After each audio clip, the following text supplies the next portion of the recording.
Voilà, on va commencer notre cours traditionnel du lundi à la mémoire de Monsieur et de Madame Caïn. Et on est toujours sur le balcon de la synagogue puisque on n'est toujours pas autorisé à rentrer dans une salle fermée.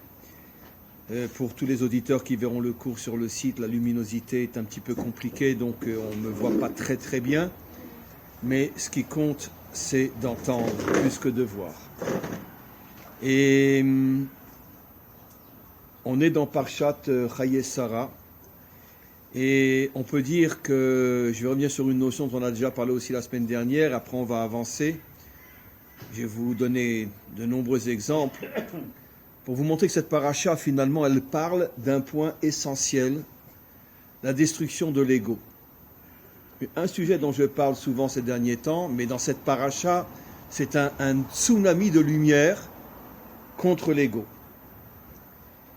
Comme on le sait, avant de passer aux exemples concrets, on va vraiment être surpris. L'ego, d'après nos maîtres, et je pense d'après toute personne juive ou non juive qui réfléchit un minimum, se rend compte que l'ego, c'est la racine de tous les problèmes de l'humain. C'est, d'après nos maîtres, la source du Yetzer Hara, la source du mauvais penchant, et la source de toutes les catastrophes qui s'abattent sur l'humanité, de génération en génération, que ce soit chez nous comme chez toutes les autres nations. Et malheureusement, l'ego peut rendre fou même des gens qui au départ sont des gens extraordinaires. J'ai déjà souvent donné des exemples, je reviendrai sur un seul exemple, l'exemple du roi Shaoul, qui, comme la Torah nous le dit, quand il est devenu roi, il était comme un enfant de 1 an, qui n'avait jamais fauté. Ben Shana Bemalcho. Il avait 1 an quand il est devenu roi. Nos commentaires posent la question. Bon, alors évidemment, les traducteurs trafiquent le verset et personne ne voit le problème, comme toutes les traductions. Mais quand on lit en hébreu, on est choqué. Ben Shana Ben Malcho, il avait 1 an quand il est devenu roi. Et nos maîtres expliquent, il était comme un enfant de 1 an, qui n'a jamais fauté. Il a été choisi parce que c'était un homme bémet extraordinaire, gigantesque. Sur le plan moral, sur le plan humain, sur le plan... D'ailleurs, il a refusé la royauté. Quand il y a eu le grand... Comment on dit un tékès en français Quand il y a eu la grande cérémonie pour le nommer roi, il s'est caché dans les vestiaires. Il ne voulait pas. Il dit, mais qui je suis moi pour devenir le roi d'Israël? Donc un homme apparemment humble, un très grand tzaddik qui n'a jamais fauté. Et puis on connaît la suite de l'histoire. Quand il a senti que David allait prendre sa place, son ego lui a explosé à la figure, il est devenu fou. Il est devenu meurtrier, assassin, débile mental. Vraiment, il a perdu complètement la tête et la raison, mais c'est pas seulement sur le plan psychique, mais il a même fait massacrer la ville de Nov. Hommes, femmes, enfants, nourrissons, parce qu'ils avaient osé donner de la nourriture au roi David qui s'enfuyait.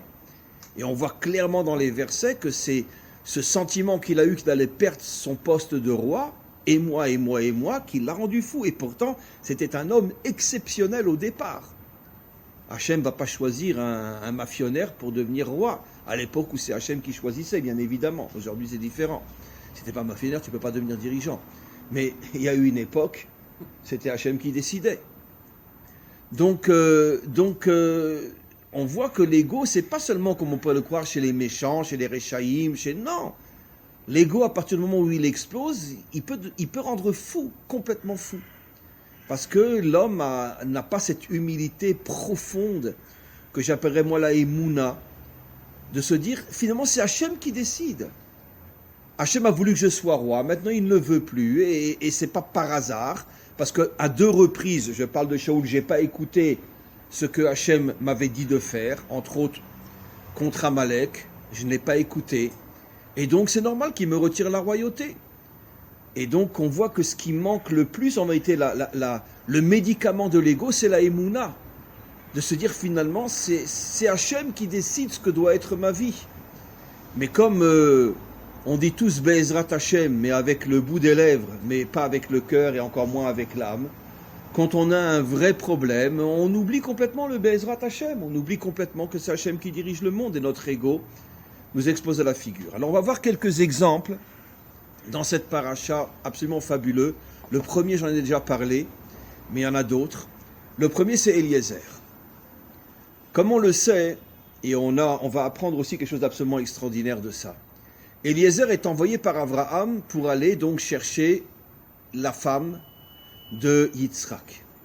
Le problème est qu'on a vu dans la paracha de la semaine dernière, c'est un cours que j'ai déjà fait, que Abraham avait reçu les renseignements exacts qui devait être la femme de Yitzhak, c'était Rivka.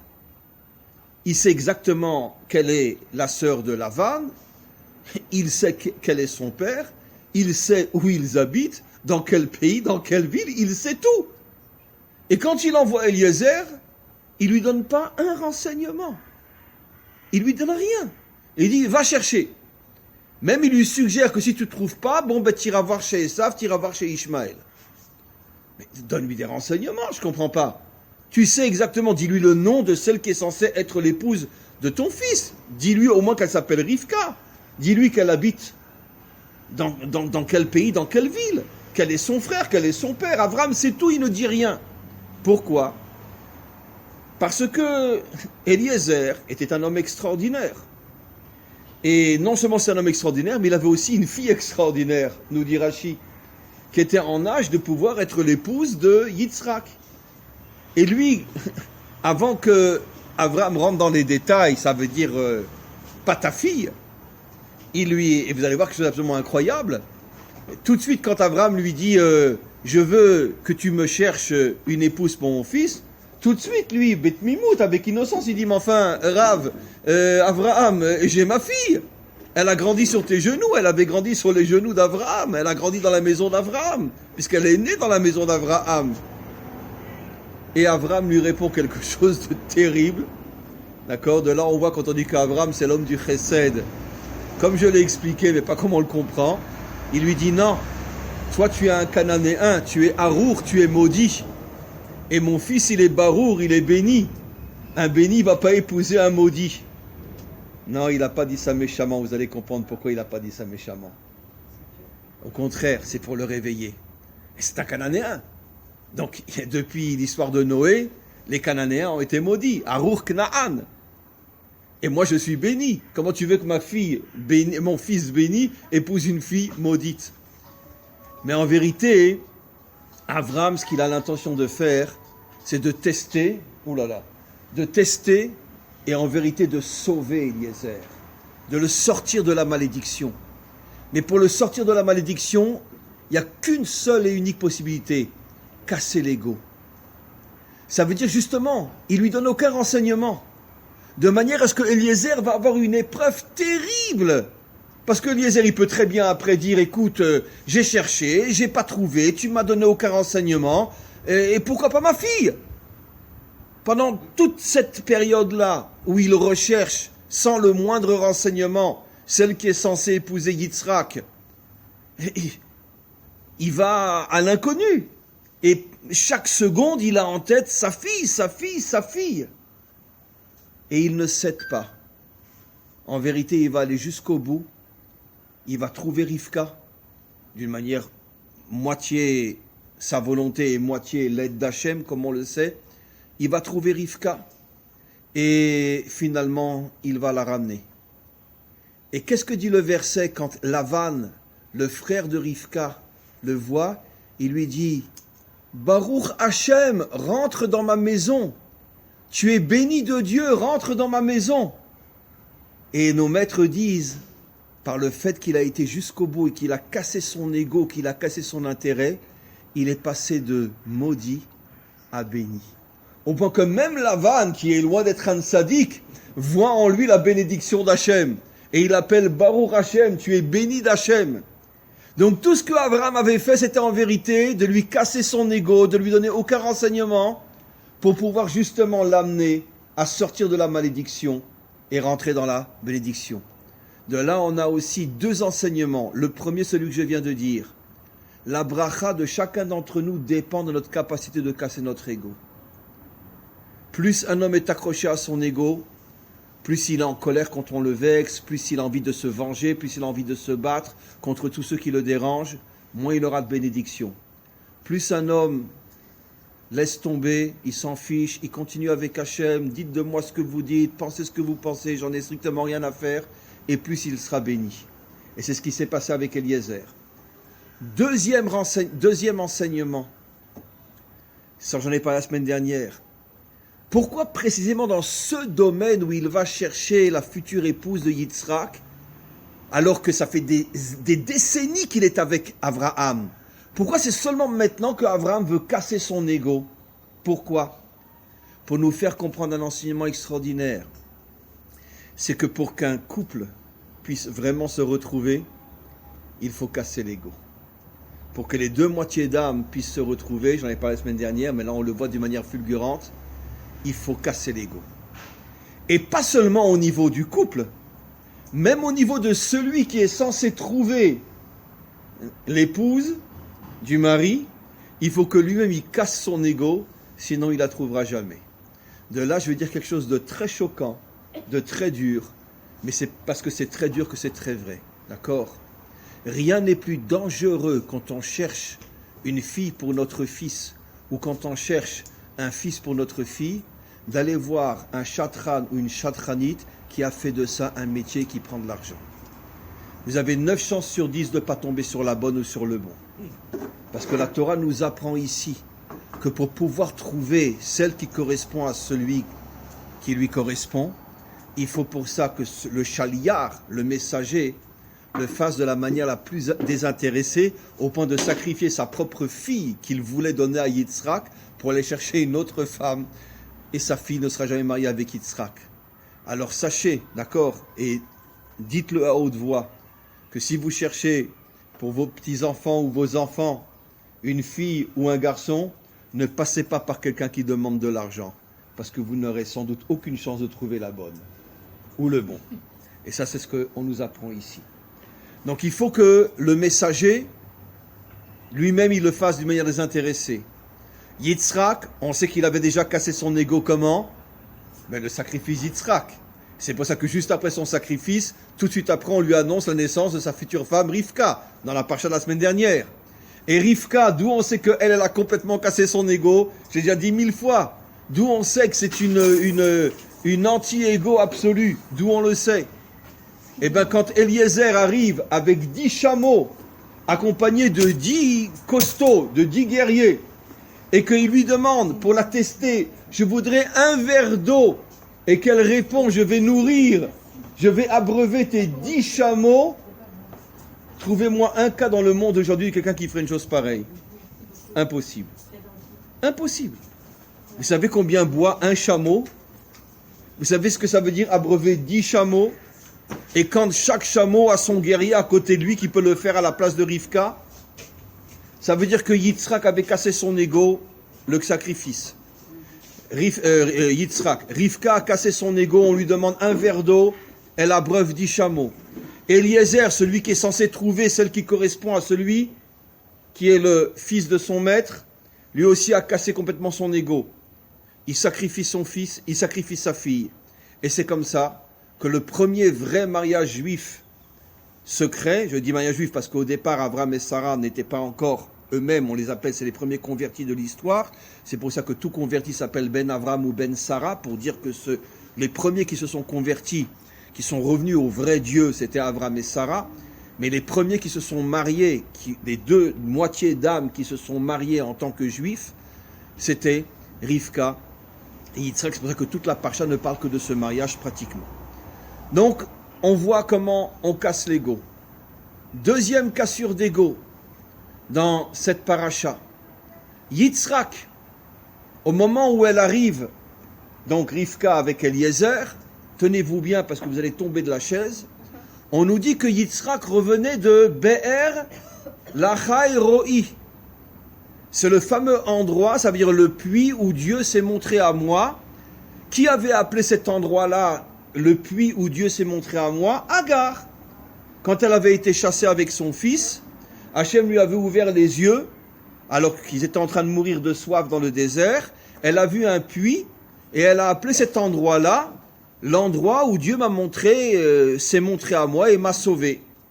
Et on nous dit dans le verset, c'est des années après, que Abraham revient de cet endroit-là qui avait été nommé par Agar. Yitzhak, pardon. Et vous savez ce que Rachid dit? Tenez-vous bien, parce que ça c'est du jamais vu sur terre. Yitzhak était parti chercher Agar pour la ramener à Abraham pour qu'il la réépouse. Ben, ne faites pas comme ça. Mais comment c'est beau? Mais c'est impossible. Mais vous avez vu le fils d'une femme qui va chercher une autre femme pour la donner à son père? Attends, lui c'est le fils de Sarah. Sarah est morte dans cette paracha. Le moindre respect qu'un fils a pour sa mère décédée, surtout une mère comme Sarah, tu vas pas aller chercher une autre femme pour la ramener à ton père. Il est parti chercher Sarah, Agar, dit Rashi, pour l'amener à son père. Pourquoi? Parce que les commentaires expliquent qu'il avait fait une enquête et il s'était rendu compte que pendant toutes les années où elle n'était pas avec Abraham, elle n'avait jamais été avec un autre homme. Il s'est rendu compte que c'était une femme très bien et il est parti la chercher pour la ramener à Abraham et on le voit, Abraham va la réépouser. Mais d'un autre côté, même si c'est une femme très bien, vous connaissez un cas depuis le début de l'histoire du monde où le fils d'une mère, en plus décédé, va chercher une autre femme pour la ramener à son père? Mais c'est du jamais vu dans l'histoire humaine. Ben, qu'est-ce qu'il a fait, Yitzhak? Là aussi, il a cassé son ego, complètement. Ça veut dire, il a dit, cette femme est une femme bien, mon père ne peut pas rester seul, si déjà, je vais aller la chercher, je vais la ramener. Et ça lui demande un effort surhumain, inimaginable, pour pouvoir encore une fois faire rentrer dans la maison de son père une autre femme que sa propre mère. Et là aussi, il a complètement cassé son ego. Un troisième exemple de cassure d'ego complet dans notre paracha, Ishmaël. Ishmaël, nos maîtres nous disent, il est mort comme l'un des plus grands tzaddiks. Avant de mourir, il a fait une teshuva inimaginable, au point que les mêmes mots qui sont utilisés pour sa mort sont ceux qui sont utilisés dans toute la Torah pour les plus grandes tzaddikim, comme le montre Rashi. Rashi dit, il est mort très tzaddik. Ishmaël, comme nos maîtres nous disent, Ishmaël fera teshuva.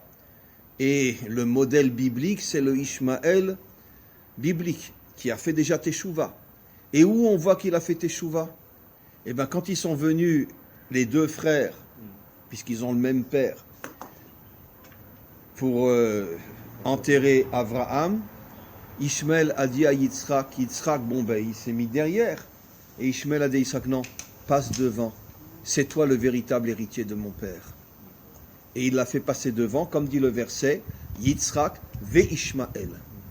Et Rashi explique que Ishmaël a cédé sa place, il a reconnu que le véritable héritier d'Abraham n'était pas Ishmaël, comme il le pensait pratiquement toute sa vie, mais que c'était Yitzhak, comme dit le verset qui be Yitzhak ikarele chazera, c'est de Yitzhak que sortira ta descendance, le peuple que je t'ai promis, et non d'Ishmaël. Et Ishmaël l'a reconnu. Vous croyez que c'est facile? Parce que Esav n'a pas fait. Non, Esav jamais. Vous croyez que c'est facile? Enfin, Esav, il a malgré tout plus de chance que Ishmaël, parce qu'il est revenu dans David, dans Mashiach. Hey, le bon côté de Esav, c'est David et c'est Mashiach aussi. Donc finalement, et Ishmaël et Esav sont récupérés en fin de compte. Mais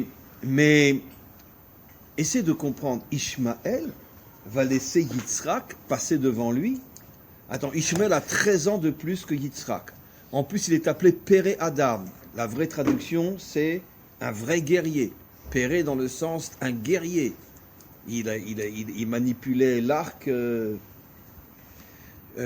comme on le voit, il est Rové Keshet, etc. C'était un chasseur, c'était un guerrier, d'une certaine manière jusqu'à aujourd'hui.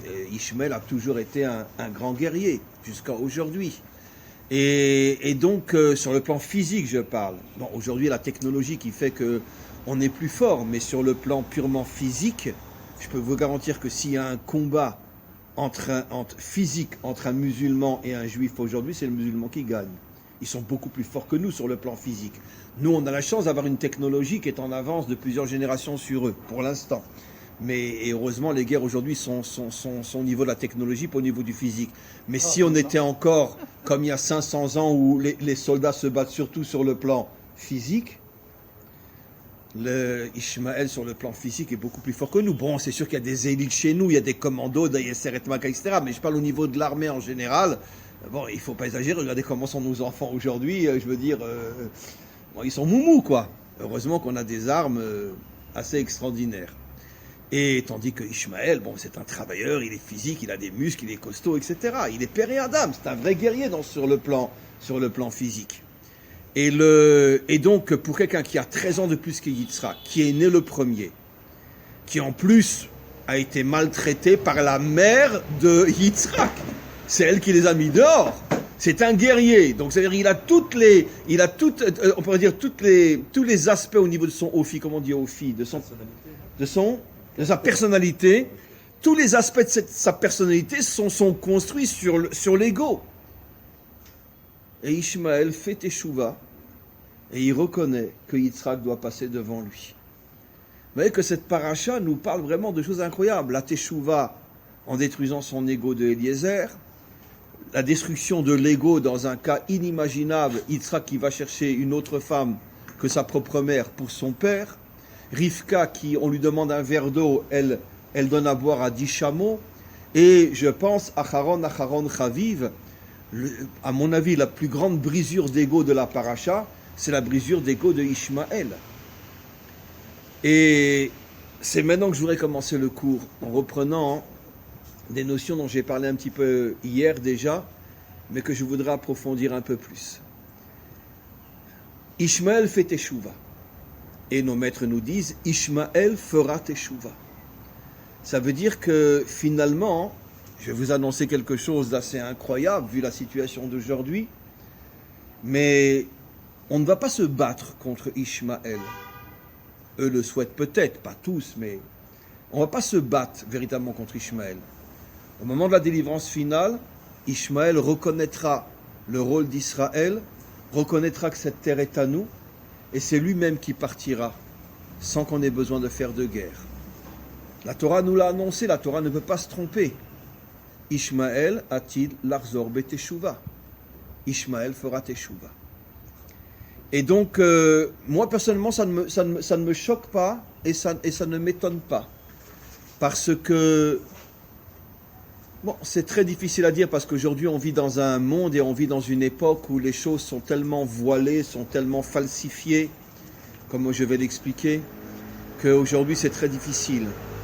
Mais dans sa nature profonde et première, Ishmaël n'est pas antisémite. Et Ishmaël ne l'a jamais été. La preuve, que j'ai déjà donnée 1000 fois, les 2 seuls pays au monde qui parlent ouvertement de la destruction de l'État d'Israël. La Turquie et l'Iran. Erdogan et les ayatollahs sont les 2 seuls pays aujourd'hui musulmans où les juifs vivent comme des rois. Comme des rois. En Turquie, je peux vous le dire, j'ai des tas d'élèves turcs qui parlent français, ils vivent comme des rois. Si un musulman ose lever l'ombre du petit doigt sur un juif en Turquie, Erdogan l'exécute d'une manière catastrophique.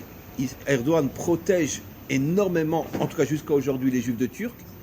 Et on a tous vu des vidéos à Simchat Torah en Iran, des juifs qui sortent de la synagogue avec le talit, avec le Sefer Torah, qui dansent dans les rues, et vous avez plein de musulmans iraniens à côté, qui chantent avec eux et qui dansent avec eux.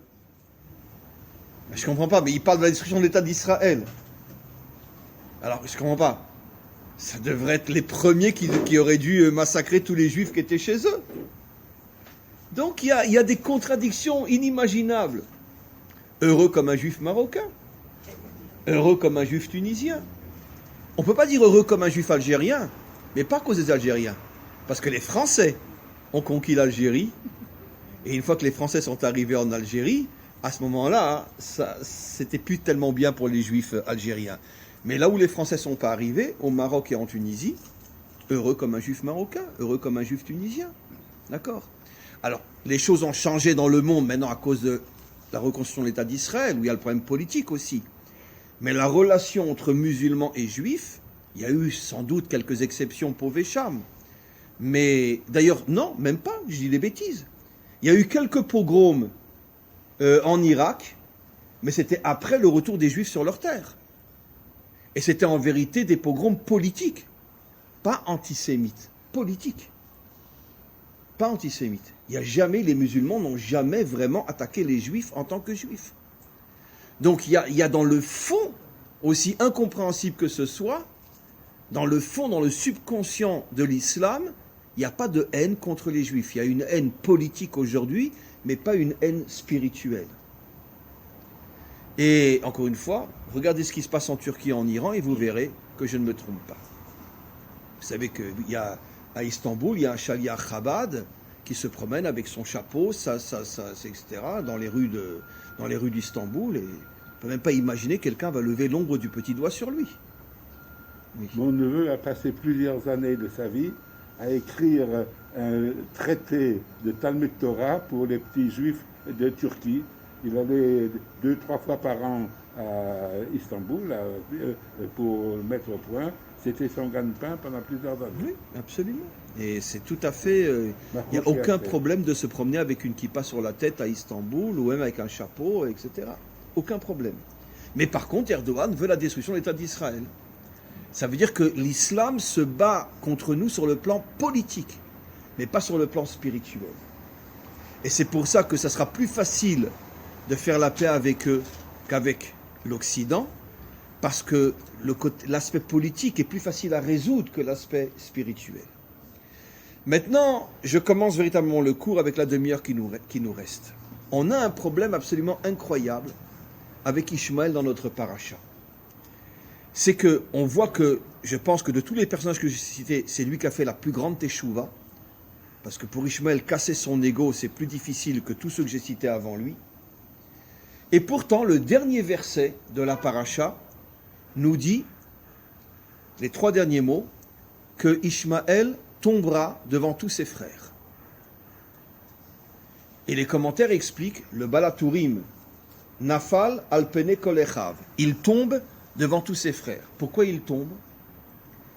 Le Balatourim nous explique quelque chose d'absolument incroyable, que le Mashiach ne se dévoilera qu'au moment où Ishmaël tombera. Lui comprend que ce verset fait allusion à la chute d'Ishmaël dans nos générations, et il dit que quand le Mashiach ben David Yitzmar, quand c'est qu'il va se commencer à pousser et à se dévoiler, quand Ishmaël tombera. De là, les commentaires qui commentent le Balatourim disent, de là, le Balatourim fait allusion au fait que notre dernier grand ennemi, ça sera Ishmaël. Rashi, comment qu'il explique que Ishmaël va tomber? Il rapporte 2 versets qui se contredisent. Il dit, il y a pourtant un verset qui dit « Alpene kol echav yishkon » il s'est établi devant tous ses frères. Et notre verset qui dit Alpene kol echav yipol, il va tomber devant tous ses frères. Alors, il s'installe ou il tombe devant tous ses frères? Demande Rashi. Et Rashi révèle un secret absolument incroyable. Il dit, tant qu'Abraham vivait, à ce moment-là, il était installé devant tous ses frères. À partir du moment, regardez, c'est le dernier Rashi de la paracha, à partir du moment où Abraham est mort, il commencera à tomber devant tous ses frères. Mais c'est un Rashi complètement fermé, complètement mystérieux. Allez comprendre ce que Rashi veut dire. Surtout qu'on vient de dire, c'est marqué clairement dans la paracha, que quand Abraham est mort, c'est Dafka à ce moment-là qu'il a fait Teshuvah. Je parle de l'Ishmaël biblique.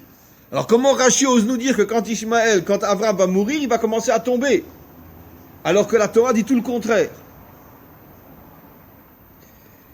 Alors mes amis, attachez-vous bien. Attachez les ceintures. On s'envole. Et bien Rashi fait allusion à quelque chose d'absolument incroyable que nous allons lire ensemble bientôt dans Parshat Toldot, la semaine prochaine. Esav, nous dit Rashi, juste tant que Abraham était vivant, on ne voyait aucune différence entre Esav et Yaakov. Les deux se comportaient d'une manière magnifique. C'était des vrais jumeaux, pas sur le plan physique, mais sur le plan spirituel. Et quand Esav a explosé, quand Esav a vendu son droit d'aînesse, quand il a vendu son droit d'aînesse, le jour où Abraham est mort, Le jour où Abraham est mort, Esav va exploser. Il a tout lâché. Anochi olech lamut. Moi, de toute façon, on va tous crever, je m'en fous. Moi, la religion, ça ne m'intéresse pas. Marc, il a raison, moi non plus, ça ne m'intéresse pas la religion. Mais je parle de la Torah. Ça ne m'intéresse pas. M'intéresse pas. Il était censé, lui, être l'héritier de la Torah, puisqu'il était le Bechor. Et il a dit à Yaakov, tiens, prends la Torah, je m'en fiche. C'est pas de moi, c'est Rashi. Rashi explique clairement qu'en vérité, ce qu'il a vendu, c'est son droit à la Torah. Rashi explicite dans Parashat Toldot. Il a vendu son droit à la Torah. Il a dit, moi, ça ne m'intéresse pas, on va tous crever de toute façon. Ce monde, c'est un monde purement matériel. Allez, c'est le premier qui a inventé l'idéologie laïque dans le monde. Et ça fait bien sûr allusion au monde occidental après la Révolution française. Et donc, Rachi sur place dit, mais pourquoi il explose? Il avait 15 ans à ce moment-là quand Abraham est mort. Jusqu'à 15 ans, on ne voyait pas la différence entre Yaakov et lui. C'était un garçon extraordinaire. Abraham s'en va, il explose. Il y a une explication à ça, mais c'est un cours en soi. Quel est le lien entre Esav et Abraham? Mais je ne peux pas l'expliquer maintenant. Mais quoi qu'il en soit, maintenant on comprend ce que nous dit Rachi. Tant que Abraham était vivant, Ishmaël était super. À partir du moment où Abraham va mourir, Ishmaël va commencer à se dégrader. Ah mais pourtant il a fait Teshuvah.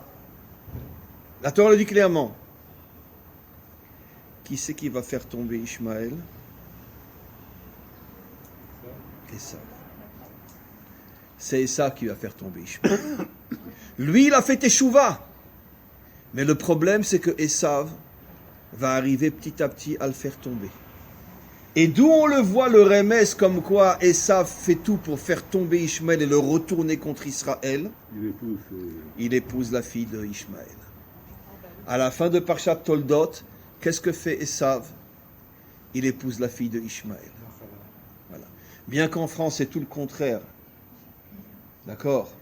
Non, c'est pas tout à fait le contraire. En France, les Françaises épousent des musulmans. Parce qu'elles veulent des mecs, elles veulent des vrais, des guévers. Aujourd'hui, les Français, c'est des petits.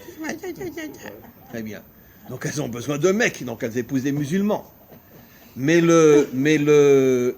en tous les cas, c'est incroyable le nombre de Françaises qui épousent des musulmans, même des chanteuses, etc. On ne peut même pas imaginer. Et on peut imaginer. Pourquoi? Parce que le français aujourd'hui, c'est devenu l'occidental, quoi. Et donc, une femme, elle a besoin d'un homme, pas d'une poupée. Et donc, quoi qu'il en soit, lui, comment se termine la Parashat Toldot? Il va épouser la fille d'Ishmaël.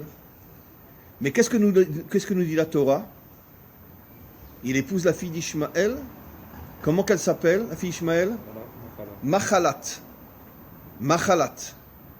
Ça veut dire quoi, Machalat? Comment? Ça vient du mot Machala. Ça veut dire qu'il y a d'autres explications encore, mais je prends l'une parmi des dizaines d'autres, puisqu'on est dans la Torah. L'une des explications, comment on dit une maladie en hébreu? Machala. Machalat, la malade. Qui l'a rendu malade? Esav. Il arrive petit à petit à être mashpia, à agir sur Ishmaël et à le sortir de sa teshuva et à le retourner contre Israël. Je ne fais que commencer. On va revenir à Esav. On empiète sur le cours de la semaine prochaine. Vous me rappellerez ce dont je dois parler la semaine prochaine. Esav, il a deux noms. J'en ai parlé hier dans un cours, mais je veux le revoir avec vous. Il s'appelle Esav et il s'appelle aussi son deuxième nom, Edom. Edom, ça veut dire quoi en hébreu? Le rouge. D'accord? Parce qu'il a mangé des lentilles rouges. Bon, mais quel idiot qui va croire que c'est parce qu'il a mangé des lentilles rouges qu'on l'appelle Edom. Ça, c'est des métaphores thoraïques, c'est des codes. Ça veut dire quoi? On l'appelle Edom. Maintenant, revenons sur Esav. Nos maîtres posent une question absolument incroyable sur Esav. Et si je vous pose la question, je ne sais pas si vous allez pouvoir y répondre. Comment un père et une mère comme Yitzhak et Rivka, qui ont tué leur ego, qui sont kadosh, qui sont de véritables saints, j'aime pas le mot, bon, mais parce qu'on parle en français, comment ils peuvent mettre au monde un enfant comme Esav, et comment ils peuvent mettre au monde un arrière-petit-fils comme Amalek? Mais n'oublions pas que Amalek est le petit-fils de Esav, donc l'arrière-petit-fils de Yitzhak et de Rivka. Et ils ont connu, nos maîtres disent qu'Amalek, il jouait sur les genoux de son arrière-grand-père, sur les genoux de Yitzhak. Il lui tirait la barbe, comme nous font nos petits-enfants. Mais comment c'est possible? Mais comment Amalek peut sortir de Yitzhak et de Rivka? Comment Esav peut sortir de Yitzhak et de Rivka? Ça rend fou nos maîtres. Ils essayent de comprendre. Qui sait la réponse? D'où vient Esav? C'est vrai, il est passé par la matrice de sa mère qui était une sainte. Mais d'où il vient vraiment Esav? Lavan. Qui l'a dit? Bravo. Lavan. De là, nos maîtres nous donnent un enseignement absolument incroyable. D'accord? Mesdames, bouchez-vous les oreilles. Quand tu vas épouser une femme, regarde son frère. Parce qu'il y a de grandes chances qu'un de tes enfants sortira comme son frère. Et c'est ce qui s'est passé avec Esav. Esav, en vérité, était d'une certaine manière la réincarnation de Lavan. Ça veut dire que à Lavan, comme il était le frère de Rivka, elle portait en elle, d'une certaine manière, d'une manière complètement enfouie dans sa personnalité, qui n'apparaissait pas chez elle, des résidus de son frère Lavan, et ces résidus sont sortis et se sont dévoilés à l'intérieur de Esav. Ce qui veut dire que nos maîtres nous disent qu'en vérité, le véritable père, au niveau de son caractère et de son tempérament, le véritable père de Esav n'était pas Yitzhak, mais était Lavan.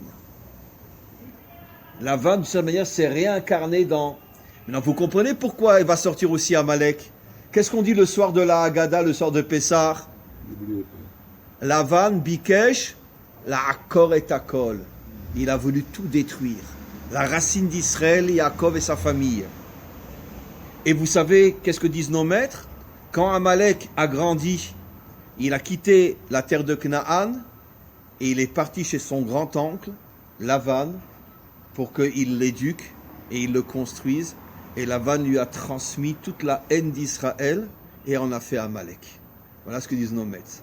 C'est-à-dire qu'en vérité, Esav est né du tempérament de Lavan et le petit-fils de Yitzhak a été éduqué par Lavan. Maintenant, vous comprenez pourquoi nos maîtres nous disent dans la Haggadah, Lavan Bikesh la Akor et Akol, c'est lui qui a voulu tout détruire?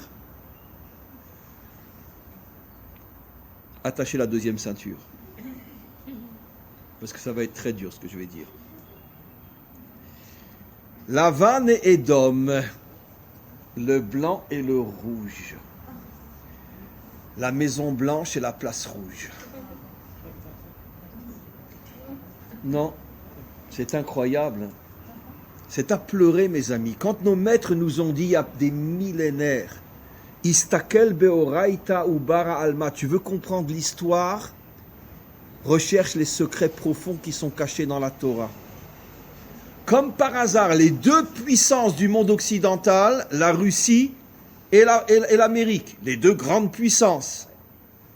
La Russie a son parlement et son président sur la place rouge, Édom, et le représentant des États-Unis est dans la maison blanche. C'est incroyable. C'est de la folie, c'est de la folie. Comme je dis toujours, on a envie de dire à Hachem, mais cache-toi, tu te dévoiles trop ces derniers temps, c'est pas possible. Mais c'est pas possible. Mais pourquoi la Maison Blanche et pourquoi la place rouge? Et Esav porte les deux noms. Il s'appelle Lavan par son oncle, puisqu'il a le tempérament de Lavan, et il porte le nom de rouge. Maintenant, qu'est-ce que disent nos maîtres? Ces deux couleurs correspondent à deux qualités. Le rouge, c'est facile. C'est quelle qualité? La rigueur. Les Russes, c'est des rigoureux. Oh bah dis donc. Comment? C'est pas des rigoureux? Non, je ne parle pas rigoureux sur le plan scientifique, dans le sens sur le plan humain. C'est une dictature, la Russie, avec toutes les nuances. C'est pas la Russie de Staline. Mais jusqu'à aujourd'hui encore, je veux dire, quand quelqu'un les dérange, ils passent pas par un camion pour faire tomber une moto, quoi. Je veux dire... ils rentrent dans la maison, ils prennent le bonhomme, ils jettent par la fenêtre. toutes les semaines, vous avez un journaliste qui passe par la fenêtre en Russie. C'est clair. Là-bas, ils ne cherchent pas à... Tu déranges, on t'élimine. Voilà. Comme récemment, celui qui s'est fait empoisonner, qui a été sauvé par l'Allemagne. Et donc, c'est clair. C'est une dictature avec des hauts et des bas. C'est pas la dictature d'aujourd'hui n'est pas celle de Staline ou celle du tsar. Mais la Russie a toujours été un pays dont les dirigeants sont des gens très très rigoureux, très durs.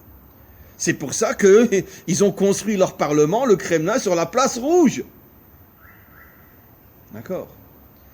Et l'Amérique, c'est quoi? Le blanc représente quelle qualité? La bonté, la générosité, dans le Zohar. Le blanc et la bonté, le rouge et la rigueur.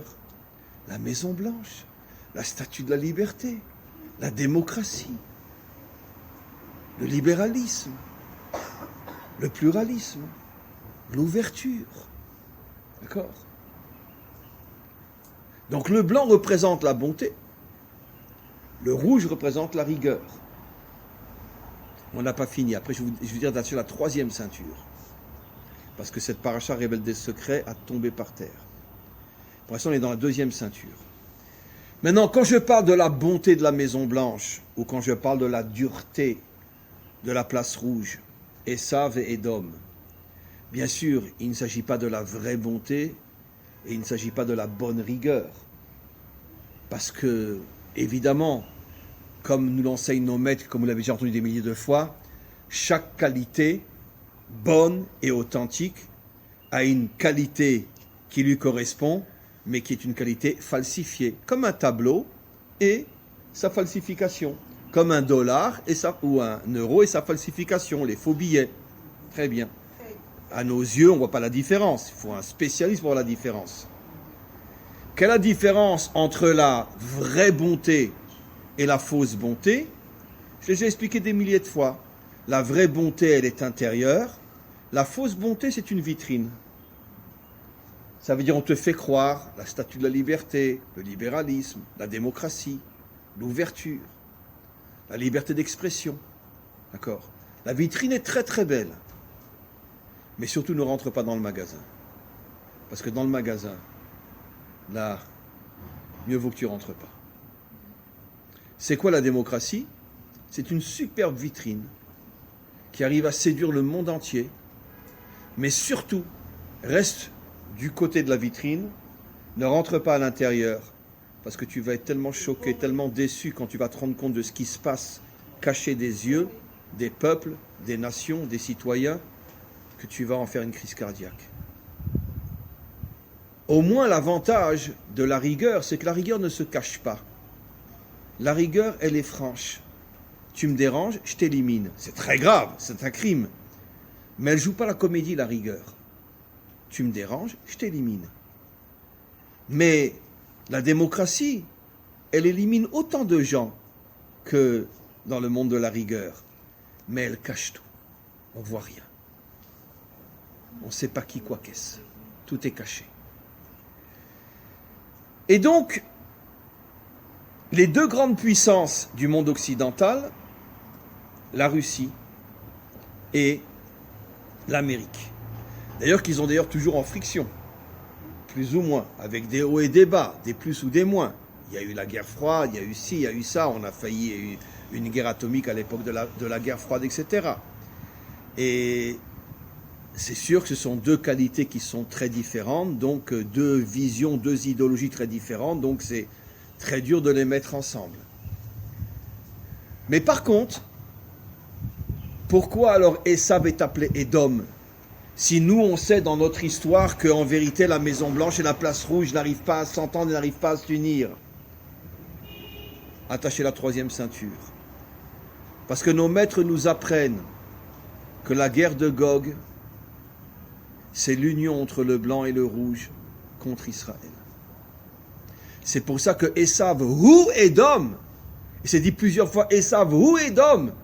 Mais quand on a traduit qu'on sait que Esav c'est la Maison Blanche et Édom c'est la Place Rouge, comment qu'on peut dire Esav ou Édom? Les Américains n'ont rien à voir avec les Russes n'ont rien à voir avec les Américains. Parce que pendant toute l'histoire, ils ne seront pas ensemble. Mais au moment de la guerre de Gog, ils vont s'unir contre Israël. Et mes amis, on rentre un petit peu dedans là.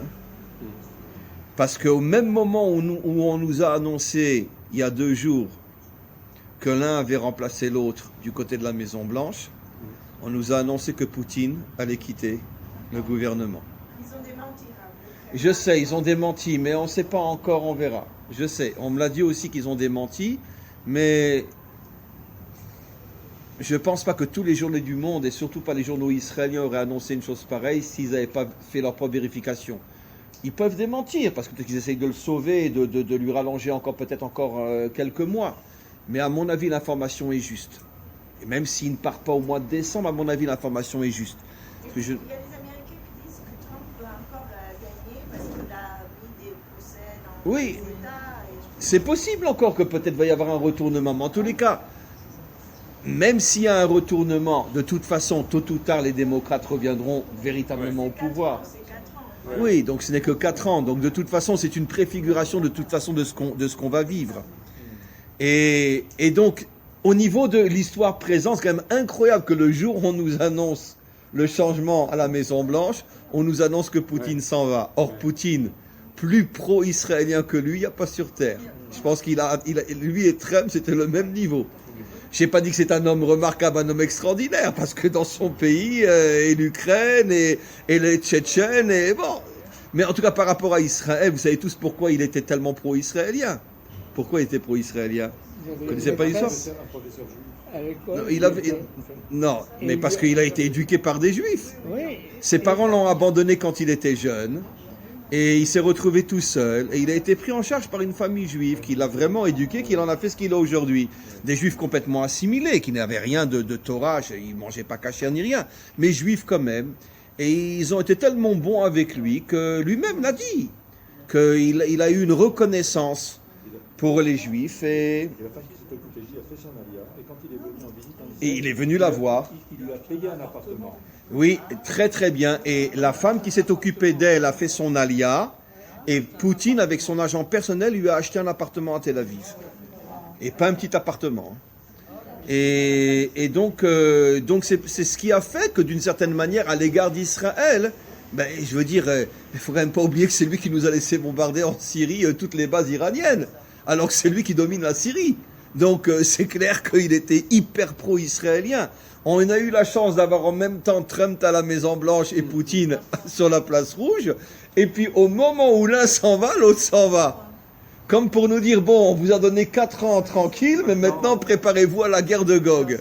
Voilà. Parce que, sauf un miracle, c'est impossible et impensable qu'un dirigeant russe puisse être pro-israélien. On a eu Poutine à cause de son histoire personnelle, mais un dirigeant russe ne peut pas être pro-israélien. Donc si on a l'un d'un côté à la Maison-Blanche et on a l'autre de l'autre côté, vous imaginez que tout est en train de se mettre en place. Et nos maîtres nous disent, c'est pour ça qu'on dit Esav ou Edom, pour nous faire comprendre qu'un jour viendra où le blanc et le rouge ne feront qu'un. Et ça, on l'a jamais vu dans l'histoire. Si on a une préfiguration là maintenant avec Trump et Poutine, mais les choses sont que des allusions à ce qu'il y aura beaucoup plus tard au moment de la délivrance finale. Maintenant, je vous pose une question. Alors, qui c'est qui corrompt maintenant Ishmaël? C'est le blanc ou c'est le rouge? Logiquement parlant, c'est-à-dire si je fonde ma connaissance sur les journaux uniquement, en laissant les 4 ans de Trump de côté, je vais dire c'est les rouges qui retournent Ishmaël contre nous. Puisque les Russes ont soutenu Ishmaël dans toutes les guerres contre Israël. La guerre de Kippour, toutes les guerres. À part la guerre d'indépendance, où les seuls qui étaient avec nous, c'était les Russes, d'Afka. C'est incroyable, comme il y a des retournements. Qui c'est qui a créé l'OLP? Qui c'est qui a créé la Palestine? L'URSS. C'était même pas les Russes, c'était l'URSS à l'époque. C'est eux qui ont créé l'OLP, c'est eux qui ont créé l'État palestinien, c'est le KGB, enfin l'URSS. Et à cette époque-là, Poutine n'était pas le président, le directeur du KGB, il était au KGB aussi, comme on le sait. Et donc, c'est la Russie qui a créé l'État palestinien, enfin le concept, qui a créé l'OLP, qui a soutenu toutes les guerres, jusqu'à aujourd'hui, contre nous, sauf la guerre d'indépendance, où les Russes étaient de notre côté à ce moment-là. Mais à part cette guerre-là, tout le temps, les Russes étaient officiellement, ouvertement, clairement du côté d'Ishmaël. Mais la Torah ne nous dit pas ça. Et regardez un des secrets incroyables que la Torah nous révèle. Vous savez que, d'après les codes connus de la Torah, le côté bonté s'appelle Yamin, s'appelle la droite. Rien à voir avec la droite et la gauche politique, bien sûr. Et la rigueur s'appelle la gauche. Dans tout le Zohar, dans tous les écrits du Ari HaKadosh, le blanc est la bonté, la droite est la bonté, le rouge est la rigueur, et le rouge est appelé aussi le côté gauche. Comme on dit, tu t'es levé d'un mauvais pied, tu es en colère, tu n'es pas bien, etc. Voilà, tu t'es levé du pied gauche. Voilà, donc même je dis toujours, il n'y a pas une langue comme le français qui a des proverbes et des phrases qui cachent vraiment des parties incroyables de la Torah. Et donc, tu t'es levé du pied gauche, voilà, tu es pas de bonne humeur. Et donc, le gauche représente la rigueur, la gauche, pas la gauche politique encore une fois, et la droite représente la bonté. Il y a un moment dans cette paracha où, quand Eliezer se retrouve devant, pour regarder, se retrouve devant Lavan, et il ne sait pas si Lavan va accepter de lui donner Rivka, sa sœur. Alors il lui dit, si tu n'es pas d'accord, je partirai ou à droite ou à gauche pour aller chercher l'épouse de mon maître.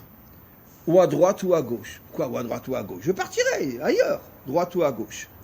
Rashi explique, la droite, Ishmaël. Ishmaël est comparé à la droite. C'est-à-dire que quand il a dit le mot droite, il faisait allusion à Ishmaël. La gauche, il faisait allusion à qui? Comment? Esav n'existait pas encore à ce moment-là. Rashi dit Lot et ses descendants. Et parce que Lot aussi était une crapule. Mais après, celui qui va être appelé dans toute la Torah à la gauche, c'est bien sûr, c'est Esav, dans le sens rigueur, parce que c'est un guerrier. Donc on voit, vous verrez, vérifiez vous-même, que Ishmaël est appelé droite. Donc droite, c'est le blanc. Pourquoi Ishmaël est appelé droite? Qui a éduqué Ishmaël? Abraham. Et qu'est-ce qu'on voit à plusieurs reprises dans la Torah? Que Abraham l'associait dans toutes les actions de chesed, de bonté. Ishmaël, dans sa nature profonde, avant d'être détruit par Esav, c'est un homme de chesed. Il a beaucoup de chesed, Ishmaël. Beaucoup d'ouverture, achnasatochim, etc. Bon, aujourd'hui, c'est très difficile à voir et à comprendre et à admettre parce qu'aujourd'hui, on vit dans un monde où le politique a falsifié toutes les identités. Mais au départ, Ishmaël a hérité d'Abraham. Je me rappelle encore une époque, avant les maudits accords d'Oslo, qui ont amené que des horreurs dans tout le Proche-Orient. Mais on priait encore à Marat Marpella, avant la séparation entre les musulmans et nous. Et je me rappelle jusqu'à aujourd'hui, j'étais devant donc, la tombe d'Abraham, j'étais à côté d'un musulman, et je l'ai vu prier devant la tombe d'Abraham. Et je vous garantis que j'avais honte. Je n'arrivais pas à prier comme lui. Et vraiment, on sentait qu'il sentait que c'était son père, quoi. Vraiment son père. Ben, de toute façon, c'est vrai, d'une certaine manière. Et il avait je sais pas moi, un don de soi dans la prière que moi je n'arrivais pas à avoir. Et j'ai compris à ce moment-là que vraiment, que Ishmaël considère que Abraham, c'est vraiment le père fondateur, quoi. Il faut voir l'amour, le respect qu'ils avaient pour Abraham dans cette prière où j'étais vraiment à côté d'eux. Et donc, pourquoi donc Ishmaël s'appelle la droite? Parce que la droite fait allusion à la bonté. Et si vous étudiez bien les parachiotes qui parlent d'Ishmaël et Rashi, vous verrez qu'à chaque fois qu'Abraham partait faire un acte de bonté, il amenait avec lui Ishmaël. Quand il a reçu les 3 anges déguisés en bédouins et qu'il a fallu préparer la nourriture, qui était avec lui, dit Rashi, Ishmaël. À chaque fois qu'Abraham faisait une action de chesed, il prenait Ishmaël avec lui. Donc Ishmaël a grandi du côté droit. Voilà. Et chez Esav, qui s'appelle le côté droit, le côté blanc? La Maison Blanche ou la Place Rouge? La Maison Blanche. Donc qui est celui dans Esav qui fait tout pour, en secret, en cachette, parce que la vitrine ne le montre pas, pour retourner Ishmaël contre nous? Eh bien, c'est le côté blanc. Le côté blanc et pas le côté rouge. Et je vais expliquer. C'est vrai que le côté rouge, c'est toujours allié à Ishmaël. Mais la différence, et vous allez tout de suite comprendre, un bandit, quand c'est qu'il est le plus dangereux? Quand clairement il montre qu'il est un bandit, ou quand il se fait passer pour quelqu'un de très honnête, de très droit, de très si, et puis qui fait tout en cachette? Qu'est-ce qui est plus dangereux? La mafia colombienne ou un politicien? Un politicien. Pourquoi? Parce que la mafia colombienne ne cache pas ce qu'elle fait. Et donc, tu sais ce qu'ils font, tu peux délimiter ce qu'ils sont, et tu peux te battre contre eux. Récemment, un des grands chefs de la mafia colombienne est en prison aux États-Unis. Oui, un des plus grands, oui. Mais non, mais pas parce que c'était un chef de la mafia. Parce que les États-Unis reçoivent de l'argent de la mafia colombienne, et quand ils ont haussé le prix qu'il a refusé de payer, ils l'ont mis en prison, c'est tout. Non, j'ai rien dit. Et donc qu'est-ce qu'on voit de là? Quand quelqu'un est un malfaiteur caché, il est beaucoup plus dangereux parce que tu ne sais pas ce qu'il fait. Et il peut faire des tas de choses puisqu'il est caché. Mais quand quelqu'un il est visible, au moins tu peux délimiter son action. Elle est forcément limitée puisque tu la vois, tu sais ce qu'il fait. Tu sais que les Russes ont donné des avions et des armes aux Égyptiens avant la guerre de Kippour. On le sait, on l'a vu, il n'y a pas de problème. Mais quand tout est caché, d'accord? Je vous pose une question, mes amis. Vous allez voir à quel point je dis vrai. Vous trouvez ça normal, même sous le régime de Trump, grand ami d'Israël, que ce fameux espion, comment il s'appelle, Pollard, qui est très malade, n'ait pas été libéré alors qu'il supplie de le laisser venir en Israël? Personne n'en parle. Non, parce qu'il est en train de mourir. Pourquoi même Trump ne l'a pas libéré? C'est incompréhensible. Parce que même Trump ne peut pas aller contre la CIA. Et pourquoi la CIA refuse? Parce qu'en vérité, tout ce qu'on nous en a raconté, nous, c'est des blagues. Soi-disant qu'il a donné. Ça, c'est les miettes qu'on a données aux journaux. Mais parce qu'il était au courant de choses inimaginables, d'accords secrets entre les États-Unis et l'islam contre Israël. C'est ce qu'il a révélé. Et on ne peut pas le laisser partir.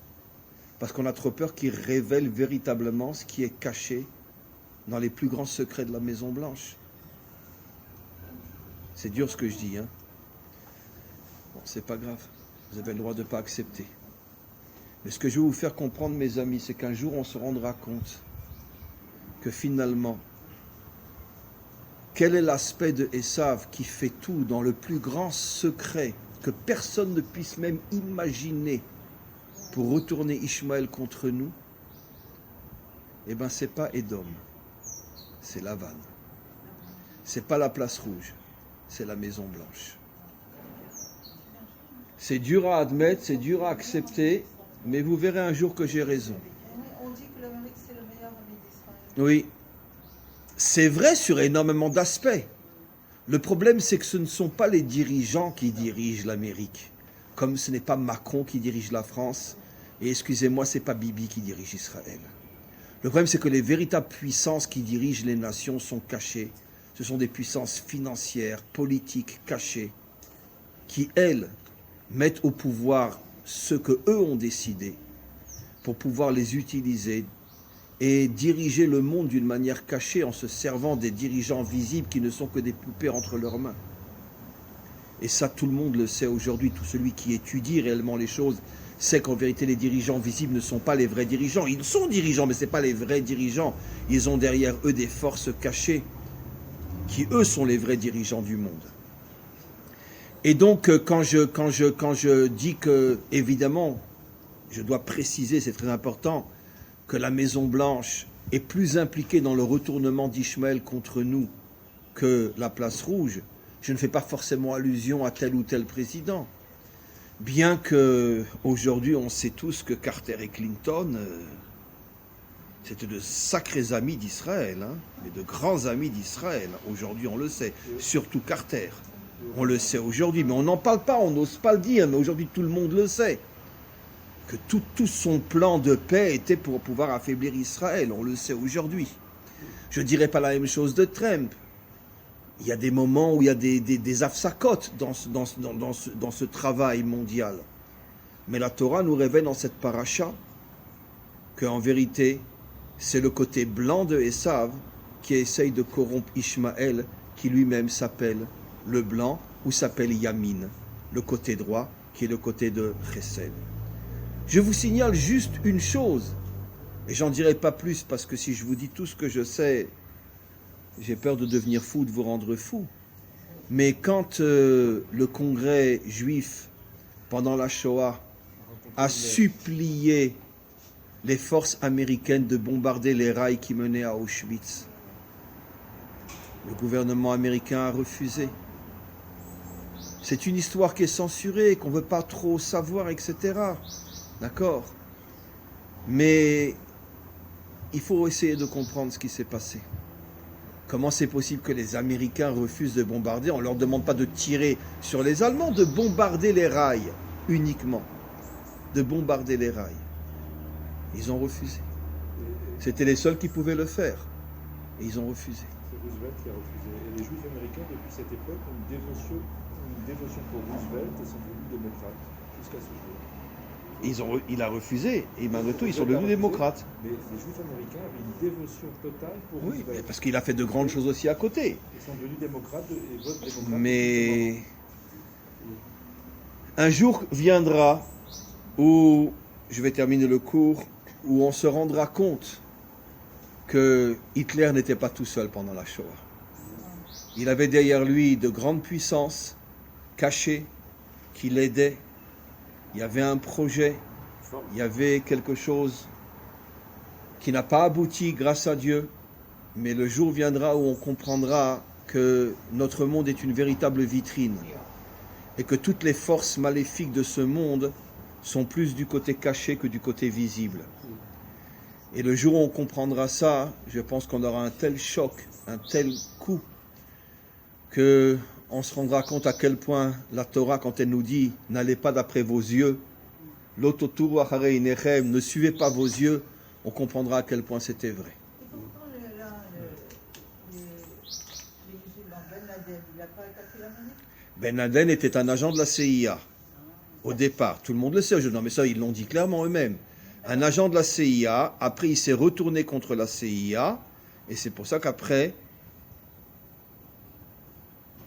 ils ont fait croire qu'ils l'ont exécuté.